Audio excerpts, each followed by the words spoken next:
Hello guys, welcome to my channel. Tengah kuat pen ik diat ek bagi ki kynnah ki don ban pule na kring ke jong blay ko bangi si don jeseng mo mun kas ni join. Tengah kuat pen i we na preng ju ki bagi mo ki la pule na kring ke jong blay but nganget ba pini yo jigerku. Ephesians chapter 6 verse 1. Children, obey your parents in the Lord, for this is right.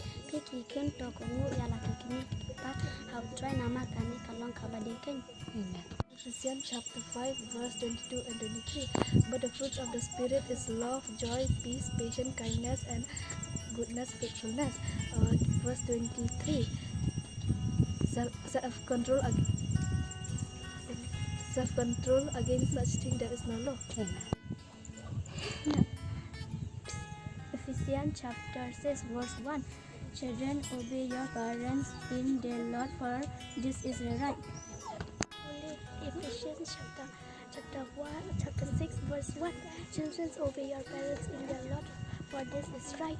Boleh berkitab Ephesians chapter 5 verse 22 and 23. But the fruit of the Spirit is love, joy, peace, patience, kindness, goodness, gentleness, self-control.